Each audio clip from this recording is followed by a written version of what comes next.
Well, in class tonight, we did a lot of Zikr. And then we had a lot of announcements after that, and I was really glad we had the announcements because I was not ready to drive after that Zikr.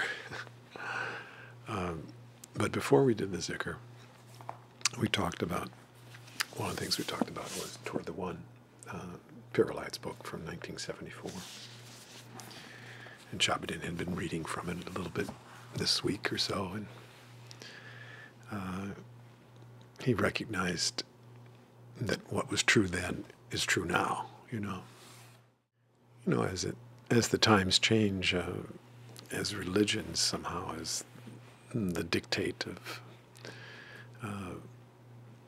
what you should do and how you should get rewards, and all that begins to fall away, and you end up with what you end up with, and a little uncertainty on where you're going to steer your boat here, the direction of your boat. But the direction comes especially from your own conscience, your own inner guide, your conscience. And he said how he just came back from Seattle, and they had I don't know if it was a 6-day or some rather lengthy, intensive retreat.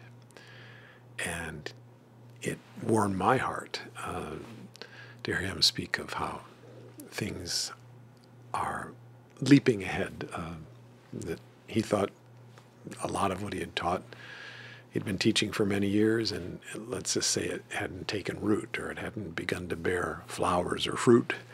And it seemed like all of a sudden it's happening. And I, of course, love that, because that's how I feel about myself, what's happening here, and in my path, and what we share and what we do, each of us. And he also mentioned the joy that we have together as a group. And by the group, he didn't mean just Rising Tide in Sarasota. This global group of spiritual seekers, and those that express themselves, that pray, that join together, that aspire.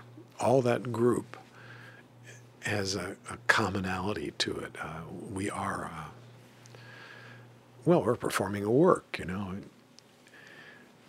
sometime in the history of our planet, there may be only one or two or very few people sort of holding up the piece of the planet, or the fabric of a certain level of the planet, of the being, of the collective unconscious of the planet.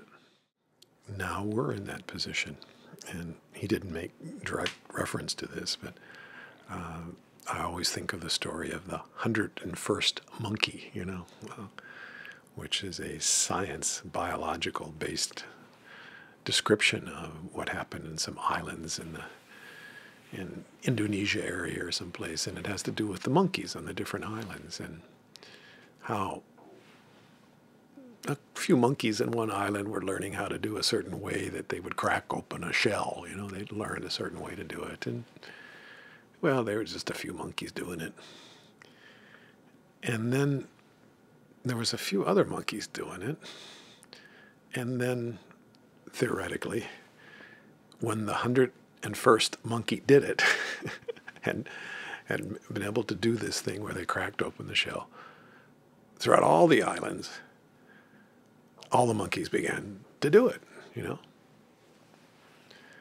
The species consciousness had been influenced by this gestalt of the 101st monkey, And so we in the various spiritual groups have always liked that idea, because it only takes a few to kind of begin to affect or change consciousness, but there's also something very limiting about that whole approach.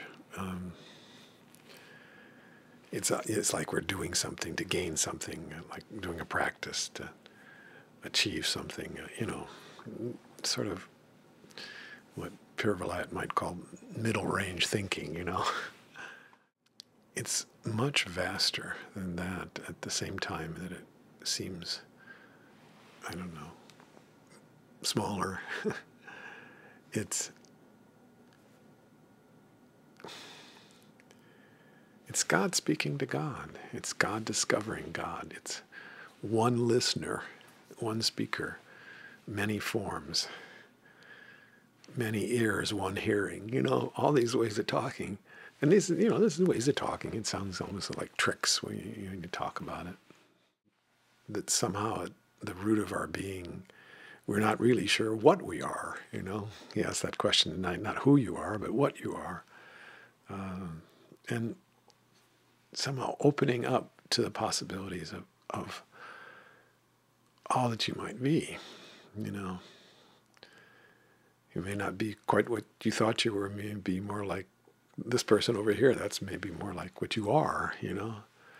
And again, that doesn't quite fulfill the vastness of this, conveying upon God a modality, a mode of seeing, a mode of hearing, and all this interplay.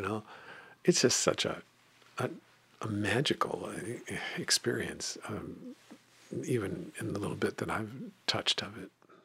Where the idea of we are one is no longer an idea. It's an experience at the experiential level. And it, shakes up that part of you that tightly holds on to self. And as that dissolves, then, who are you? Well, maybe who doesn't apply anymore. Maybe it's what you are, I am the vibration of happiness. I don't know. I am the soarer into the heights. I am the comforter, the consoler. Who am I? What am I? Maybe closer to it. When we were doing Zikr, one of the things that I really appreciated about it, because it was expressing in words the feeling that I had, is that it was as if my voice was cared for and was given a place to worship, their own temple, which of course was the Zikr and my body, but the voice was given that chance to worship, to hear itself, and to be the hearing and the interaction between the two. And the idea that somehow our senses are creative. They're not just passive. We don't just hear. We don't just speak. Somehow their hearing is creative. It's active. And speaking is passive. It's listening. So, this interplay between the two. Now, Shabuddin's off on travels,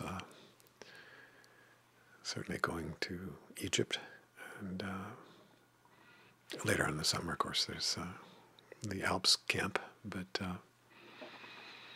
we wish him safe passage and good journey. Him and his fellow travelers.